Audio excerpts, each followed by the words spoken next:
ஷேய் 1 acre எழுதின இடத்துல தூக்கி போட்டு போகிறான். 1 ஏக்கரும் 32 சென்ட் இடத்துல.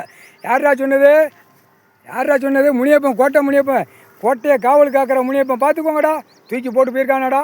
இந்த கல் 7 நாட்டு சனீஸ்வரி உட்காந்த கல்லை எங்கே தூக்கி போட்டு போகிறான்? ஏண்டா முதல்ல அவன் தான் இடித்தான். அப்போ இடித்து அவனே வச்சு தான் 7 நாட்டு சனியை உட்கார வச்சு தான் அவனை கணக்கை முடிக்கணும். இதுதான் கணக்கு. துஷ்டி எடுக்கான் கடவுள். முக்கால் சத்தியம் நல்லா காட்டுக்கோங்கடா. பூரா உள்ளே எழுதிருக்கீல 1 ஏக்கர் 32 சென்ட் எடுத்து காப்பு கட்டினவன் தெற்க இருக்கான். இவன் பூரா என்ன சொல்லுதான்? அவனை கூப்பிட்டு 2000 ரூபா உனக்கு தாரேன். இந்து கிறிஸ்டின் 2 பேர். கிறிஸ்டின்காரனை சொல்லுதான், உனக்கு தனியாக 2000 ரூபா தாரேன், அவனுக்கு 500 ரூபா கொடுத்தா போதும், நீ தூக்கி போடு. நீ தூக்கி போட்டால் ஒன்றும் இல்லை அப்படிங்க. கிறிஸ்டின்காரன் வந்து சாமியை தூக்கி போட்டால் ஒன்றுமே இல்லைங்க. அப்போ இப்போ எங்கே பிடிக்கி? தமிழ்நாட்டு முதலமைச்சரை பிடிக்கா? இப்போ பிடிதாடா? இலை சாமி அழிக்க வந்த பாய் பேகளா. இப்போ பாடுறா, கல்லை பூரா தூக்கி போட்டு போயிட்டான். அது கல்லுன்னு இவன் நினைக்கான். அதில் பவராக உட்காந்து 7 நாட்டு சனீஸ்வரி உட்காந்த பவரை தூக்கி போட்டு போயிட்டான். 1 ஏக்கரும் 32 சென்டில் தூக்கி போட்டு போயிருக்கான்.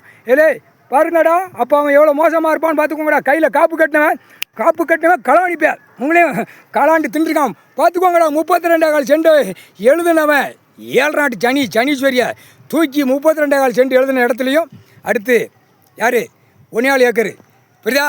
எங்கண்ணா கரெக்டாக இருக்கும் இடத்த வந்து இப்போ இடத்த விட்டாச்சு. இடத்த பார்த்துக்கோ. முக்கால் சத்தியம்.